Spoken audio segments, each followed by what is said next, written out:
Welcome to Friend or Foe, the series where we pick apart the characters from some of our favorite games to figure out who is a friend, someone that we don't need to worry will stab us in the back, and who is a foe, someone who would intentionally bring harm to the group if given the chance.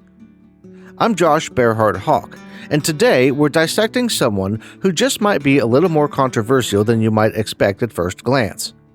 Luke from Telltale Games' The Walking Dead Season 2.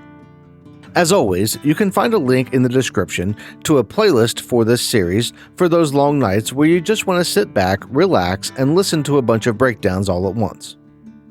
Luke is part of what is known in Season 2 of The Walking Dead game as the Cabin Group.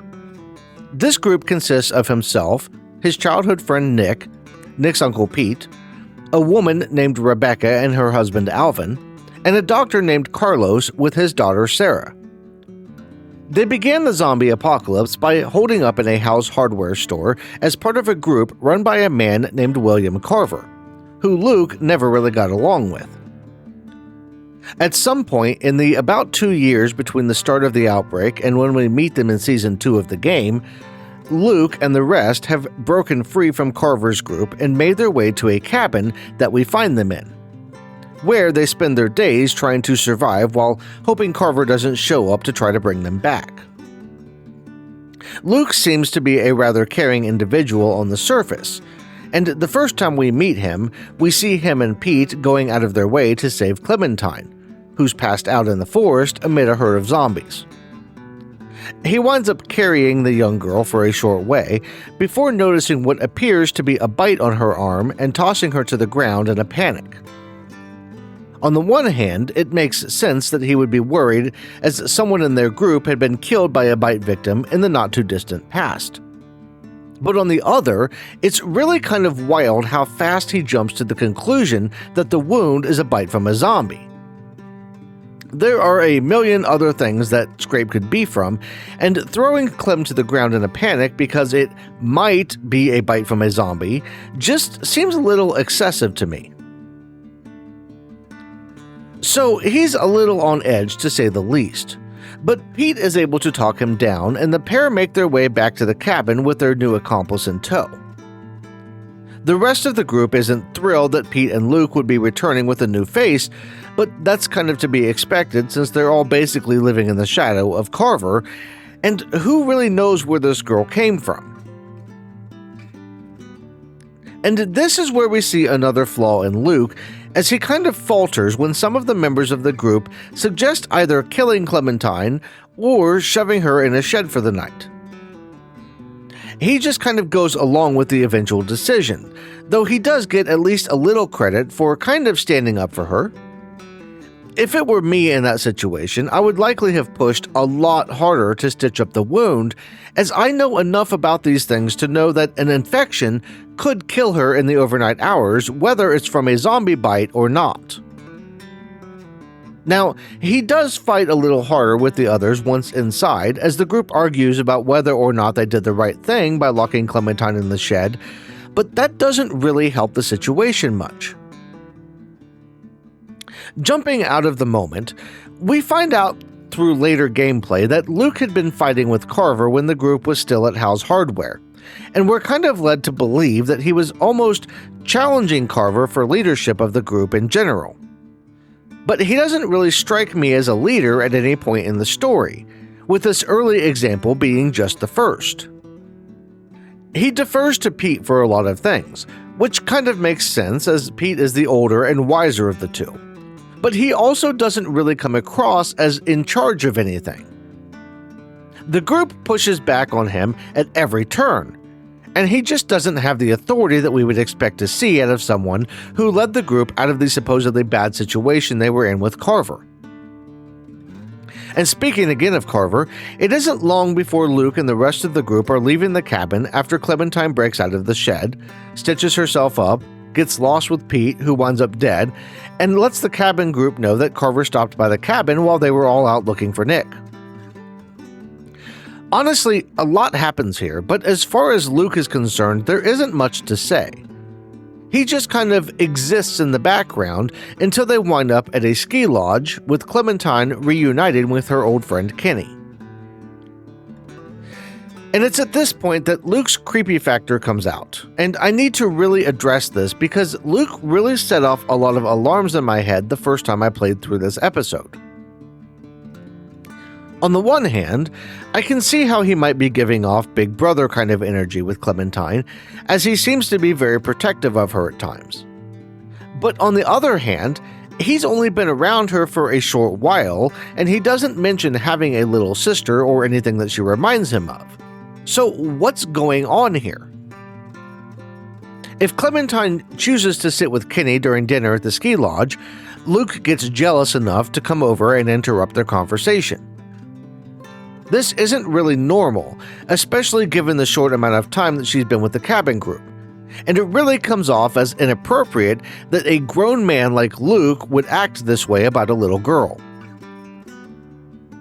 Now, you might point out rightly that Kenny does something similar if you choose to sit with Luke, but in that instance, it makes some sense as Kenny spent several months helping Lee to protect Clementine in the beginning of the outbreak, and he sees her as a sort of daughter as she spent a lot of time playing with his son Duck.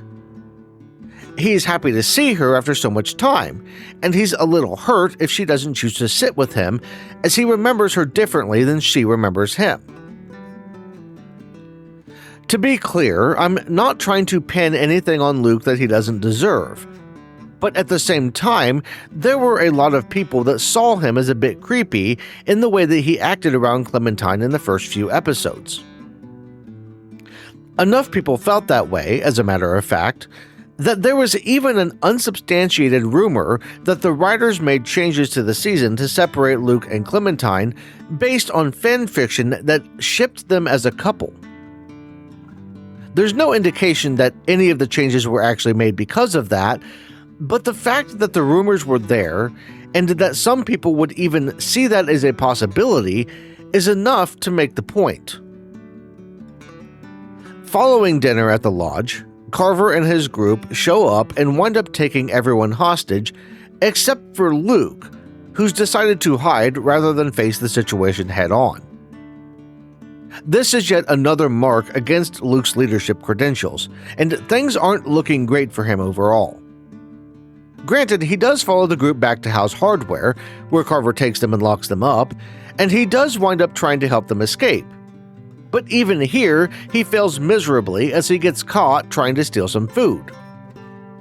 And that mistake winds up getting Kenny beaten nearly to death, and nearly blows their plan to escape for a second time out of the water. And this is where we see another issue with Luke's supposed leadership, as he spends a lot of time and energy arguing that the plan to escape has failed and that they should wait for another opening. On the surface, this kind of makes some sense, as several members of the group aren't exactly in shape to leave. Kenny is clinging to life, Sarita is mourning, Rebecca is on the cusp of giving birth, and Luke isn't in great shape himself.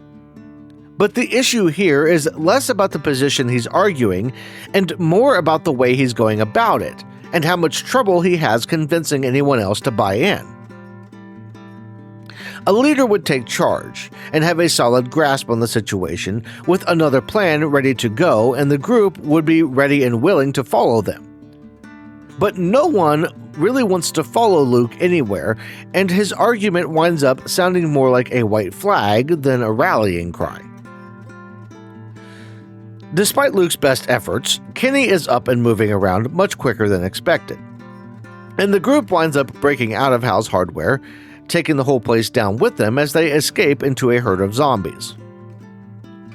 Luke winds up pairing with Nick and Sarah as they get away, and though Nick is killed at some point, Luke and Sarah wind up hiding in a trailer as Sarah panics and Luke tries to find a way to get her to calm down enough to leave. I can't fault Luke entirely for his inability to reason with Sarah, as Carlos kind of screwed up when it came to preparing his daughter for the realities of the world. But I can fault him for not being more aware of the situation when Clementine and Jane showed up to rescue them. Luke has sealed himself and Sarah in the back room of one of the trailers, even as the trailer itself was clear of zombies and the front door was locked. Locking the door was a good idea, but the fact that he didn't hear Clem and Jane, with all of the noise they were making as they tried to bust into the trailer, wound up making things worse. Clementine had to kick the front door open when Luke could have just unlocked it and let them in, meaning there was one less thing standing between them and the horde that was trying to get in. They do wind up escaping the trailer as the horde closes in, but it isn't long before Luke bumbles things again as he winds up hooking up with Jane at the worst possible time. The group is looking for shelter as Rebecca is in labor and they need someplace safe for her to give birth. And Luke is supposed to be helping Jane secure a spot that she and Clementine discovered. Instead, he's putting on the charm and letting off some steam with her, and they're just finishing as the rest of the group shows up. After the baby is born and things quiet down, Luke gets an earful from Kenny, and things don't really get a lot better for them as they encounter some bandits and Luke takes a bullet to the leg. From there, they make their way through the snow and eventually wind up walking across a frozen lake where Luke will make his final mistake with the assistance of Bonnie as he falls through the ice and dies. If that seems like a rather quick conclusion, that's because it really is. Luke as a character isn't really all that impactful, and he doesn't really bring a lot to the story. There's the creep factor we mentioned earlier, and there's the idea that he was supposed to be some kind of leader, but before we dig deeper into that aspect, we'll pass judgment on whether he's a friend or a foe. To be honest, Luke technically passes as a friend, though I want to lay a big caveat on this one. The idea of the Friend or Foe series is to break down characters and decide if they would be someone that you might want to have around when shit hits the fan. You don't want them to be a threat to the group, and ideally, you want them to be someone that you can count on. Not all friends are great to have around, and likewise, not all foes would necessarily be a problem. In this instance, looking at Luke from a holistic standpoint, he's reckless, and he makes a ton of mistakes in the short amount of time that we spend with him. We're led to believe he was supposed to be some kind of counter to Carver, and that his leadership of the cabin group is what helped them escape the supposed tyrant. But I don't think that's actually the case. I think the more likely scenario is that Carver called him out for what he is, an immature and self-centered young man, and Luke didn't like it. I think he probably convinced the others to go along with him without having a clue about what he was doing and wound up getting people killed or hurt in the poorly planned escape. And all in all, while he isn't a direct threat to the group, as in he isn't someone who would stab you in your sleep, he's kind of an indirect threat overall with his poor decision making. Choosing to do what he did with Jane when the group needed him is the most obvious example here. But then there's also trying to steal food when the group was relying on him to provide them with help at House Hardware, and running away when Carver showed up at the ski lodge. So while I do label him as a friend, I would argue that he is someone the group would be better without in the long run. He's charismatic and likable, and he seems to have good intentions most of the time, but he's also stubborn and mistake-prone. He has the potential to lead, but he doesn't really have the traits of a leader. But I want to know what you think of Luke and my assessment of him. Was I fair or was I too harsh? Would you classify him as a friend like I did, or do you think he's actually a lot more dangerous than we realize and should be a foe? Let me know in the comments below. If you enjoyed the video, hit that like button to let YouTube know that it was a good one to watch, and make sure you're subscribed so you don't miss any future episodes of Friend or Foe, as well as my flagship series here on Lost in Games, Philosophy and Ethics in Games. I'm planning to continue this series throughout the year, so let me know what characters you want me to unpack as we go. If you want to help the channel in other ways, I've got channel memberships, a Patreon, and a link to my website in the description below. Joining as a channel member, a patron, or as a member on my website gets you some cool things like having your name on the screen of my videos while helping me to buy new games to break down and to keep making this kind of content on YouTube. That's all I've got for this one. I want to thank you all for watching, and I'll see you in the next one.